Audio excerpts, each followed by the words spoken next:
Hello guys, welcome to queen trade academy. இன்றைக்கி இந்த வீடியோவில் நாங்கள் எதை பற்றி பார்க்க போகிறோம் அப்படின்னு சொன்னால், பிகினர்ஸ் எப்படி ஸ்விங் ட்ரேட் பண்ணுறது, என்ன மாதிரி டைம் ஃப்ரேம் யூஸ் பண்ணுறது, என்னென்ன கன்ஃபர்மேஷன்ஸை வச்சு ட்ரேட்ஸை ப்ளேஸ் பண்ணலாம், எப்படி ரிஸ்க் ரிவார்டை வைக்கிறது அப்படின்னு சொல்லி தான் பார்க்க போகிறோம். ஓகே, இப்போ என்னோட பர்சனல் சஜஷன் பிகினர்ஸுக்கு ட்ரேட் பண்ண இப்போ தான் ஸ்டார்ட் பண்ணுறீங்க அப்படின்னு சொன்னால், முதலாவது நீங்கள் ஃப்யூச்சர்ஸ் ட்ரேட் பண்ணுறத தவிர்த்து கொள்ளுங்கள். சரியா? முதலாவது நீங்கள் ஸ்பாட் ட்ரேட் பண்ணுங்கள். ஸ்பாட்டில் பை பண்ணுங்கள், செல் பண்ணுங்கள். அப்படியே ஸ்பாட் ட்ரேட் பண்ணுறதுக்கு ஸ்டார்ட் பண்ணுங்கள். ஏன்னு சொன்னால், உங்கள்கிட்ட ஈக்கிற கேபிட்டல் இருக்குது தானே. இப்போ நீங்கள் கொண்டு வாரீங்க, ஒரு $100 தான் கொண்டு வாரீங்க. சரியா? பட் நாங்கள் ஃபைட் பண்ணுற மார்க்கெட் $1 trillion. சரியா? ட்ரில்லியன் கணக்கான டாலர்ஸில் தான் நாங்கள் மார்க்கெட்டில் ஃபைட் பண்ணுறோம். அப்போ அந்த டைமில் எங்களுடைய இந்த $100 இருக்குது தானே, இந்த $100 ஒரு ஸ்மால் அமௌண்ட், சின்ன ஒரு அமௌண்ட். சரியா?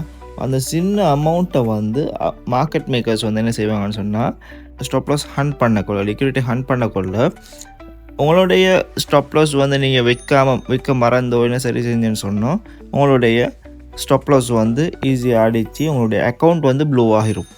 அதால் என்ன செய்யுங்கன்னு சொன்னால், முதலாவது நீங்கள் என்ன செய்யுங்கன்றா, நீங்கள் ஒரு ஃபார் எக்ஸாம்பிள் நீங்கள் $100 கொண்டு வரீங்கன்னு சொன்னால், முதலாவது ஸ்பாட் ட்ரேடிங்கை செய்யுங்க. அந்த ஸ்பாட் ட்ரேடிங்கில் உங்களுக்கு அதுலேயும் ஸ்விங் ட்ரேட் மாதிரி செய்யலாம். சரியா? அது எப்படின்னு சொல்லி நான் சொல்கிறேன். சரியா? முதலாவது என்ன செய்யுங்கன்னு சொன்னால் ஸ்பாட் ட்ரேட். ரெண்டாவது விஷயம் என்ன செய்யுங்கன்னு சொன்னால், நீங்கள் சூஸ் பண்ணுற டைம் ஃப்ரேம், எத்தனை ஹவர் டைம் ஃப்ரேம் சூஸ் பண்ணுறது சொல்லியிருக்கும் உங்களுக்கு. சரியா? அப்போ ரெண்டாவது என்ன செய்யுங்கன்னு சொன்னால், நீங்கள் டே சார்ட், 1 day சார்ட்டில் நீங்கள் அனலைஸ் பண்ணுங்கள். 1 day சார்ட்டில் நீங்கள் அனலைஸ் பண்ணிங்கன்னு சொன்னால், உங்களுக்கு இப்போ ஃபார் எக்ஸாம்பிள் எது சரி, இப்போ ஃபார் எக்ஸாம்பிள் உங்களுக்கு இப்போ ஒரு புல்லிஷ் ஃப்ளாக் பேட்டர்ன் இருக்குதுன்னு வைங்களே. சரியா? அப்போ அந்த புல்லிஷ் ஃப்ளாக் பேட்டர்ன் ஃபார்ம் ஆகின போகிற என்ன செய்யுங்கன்னு சொன்னால், இந்த bullish flag pattern break out பண்ணும் வரைக்கும் வெயிட் பண்ணுங்கள். வெயிட் பண்ணி பிரேக் அவுட்டுக்கு பிறகு ரீடெஸ்ட் ஒன்று எடுக்கணும். சரியா? ரீடெஸ்ட் வரைக்கும் வெயிட் பண்ணி, ரீடெஸ்ட்டுக்கு பிறகு தான் நீங்கள் என்ட்ரியை ப்ளேஸ் பண்ணுற மாதிரி இருக்கும். சரியா? அப்போ ரீடெஸ்ட்டுக்கு பிறகு நீங்கள் என்ட்ரியை ப்ளேஸ் பண்ணினீங்கன்னு சொன்னால், உங்களுடைய டார்கெட் எத்தனை % இருக்கும் அப்படின்னு சொன்னால், உங்களுடைய மினிமம் டார்கெட் 10 to 15% இருக்கும். சரியா? இப்போ 10 to 15 அப்படின்னு சொன்னால், இப்போ நீங்கள் பிரேக் அவுட் ஆகினப்புறம் நீங்கள் என்ட்ரியை ப்ளேஸ் பண்ணுறீங்க, 10% வைக்கிறீங்கன்னு வைங்க. பேசிக் மினிமம் டார்கெட் 10% வைக்கிறீங்க. இப்போ 10% வச்சிங்கன்னு சொன்னால், அந்த 10%ம் மோஸ்ட் ஆஃப் த சான்சஸ் என்ன இருக்குதுன்னு சொன்னால், 1 dayலே டார்கெட் ஹிட் ஆகிறதுக்கான பாசிபிலிட்டிஸ் கூட இருக்குது. மோஸ்ட் ஆஃப் த டைம்ஸ் 1 dayல ஹிட் ஆகிடும்.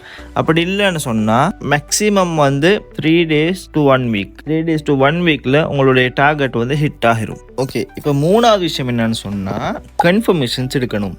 அது என்ன கன்ஃபர்மேஷன் எடுக்கணும்னு சொன்னால், நான் ஆல்ரெடி உங்களுக்கு 2 இண்டிகேட்டர்ஸ் சொல்லி தந்திருப்பேன். சரி, அந்த 2 இண்டிகேட்டர்ஸும் ஒன்று MACD ப்ளஸ் RSI. சரியா? அப்போ இந்த MACD and RSIயை யூஸ் பண்ணி நீங்கள் கன்ஃபர்மேஷன்ஸ் எடுக்கணும். இந்த MACD and RSI வீடியோ பார்க்காதாக்கள் டிஸ்கிரிப்ஷனில் லிங்க் இருக்குது. அந்த லிங்க்கில் போயிட்டு MACD ப்ளஸ் RSI வீடியோ பார்த்துட்டு இந்த வீடியோ பாருங்கள். ஓகே, இப்போ இந்த MACD and RSIயில் கன்ஃபர்மேஷன்ஸ் எப்படி எடுக்கிறேன்னு சொல்லி நாங்கள் அந்த வீடியோவில் சொல்லியிருப்போம். சரியா? இப்போ அந்த வீடியோ பார்த்துட்டு இந்த வீடியோ பார்த்தீங்கன்னு சொல்லி உங்களுக்கு இன்னும் கிளியராக இருக்கும். ஓகே, இப்போ அந்த MACD ப்ளஸ் RSIயில் நீங்கள் கன்ஃபர்மேஷன்ஸ் எடுப்பீங்க தானே. இப்போ அந்த கன்ஃபர்மேஷன்ஸ் எடுத்துட்டீங்கன்னு சொன்னால், இப்போ பிரேக் அவுட் ஆகுது, ரீடெஸ்ட் வைக்குது, கன்ஃபர்மேஷன்ஸும் ஓகே சரி அப்படின்னு சொன்னால், உங்களுக்கு பயமில்லாமல் என்ட்ரியை ப்ளேஸ் பண்ணலாம், 10% டார்கெட்டை வைக்கலாம், உங்களுடைய ப்ராஃபிட்டை மேக் பண்ணிவிட்டு வெளியாகிடலாம் மார்க்கெட் அவுட்டு. சரியா? அப்போ இப்படித்தான் பிகினர்ஸ் ஸ்பாட் ட்ரேடிங் ஸ்விங் ட்ரேடிங்கில் ப்ராஃபிட் மேக் பண்ணுவாங்க. இப்போ இல்லை ப்ரோ, நான் எனக்கு ஸ்பாட் ட்ரேடிங் செய்ய விருப்பம் இல்லை, ஃபியூச்சர்ஸ் ட்ரேடிங் தான் செய்ய விருப்பம் அப்படின்னு சொன்னால், உங்களுக்கு உங்களுடைய ரிஸ்க் ரிவார்ட் ரேஷியோ என்ன மாதிரி வைக்கலாம்னு சொன்னால் 2:5. சரி, உங்களுடைய ஸ்டாப் லாஸ் 2%, உங்களுடைய டேக் ப்ராஃபிட் 5% இருக்கும் அப்படின்னு சொன்னால், இப்போ உங்களுக்கு $100 இருக்குது உங்களுக்கு. சரியா? இப்போ நீங்கள் ஃபியூச்சர்ஸில் 10x வைக்கிறீங்க. அப்போ 10x வச்சிங்கன்னு சொன்னால், உங்களுடைய ஸ்டாப் லாஸ் பார்ட்டிச்சுன்னு சொன்னால் உங்களுக்கு $20 லாஸ் ஆகும். இது டேக் ப்ராஃபிட் வந்துச்சுன்னு சொன்னால் $50 ப்ராஃபிட்டாக வரும். அதே நீங்கள் இப்போ ஸ்பாட் ட்ரேடிங் செய்கிறீங்க அப்படின்னு சொன்னால் ஸ்பாட் ட்ரேடிங்கில் வந்து ஸ்டாப் லாஸ் வைக்க தேவையில்லை.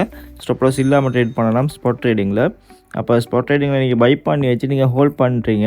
இப்போ அது வந்து உங்களுக்கு 10% போகுது, சரியா? 10% போகுது அப்படின்னு சொன்னால் உங்களுக்கு வர ப்ராஃபிட் வந்து $10.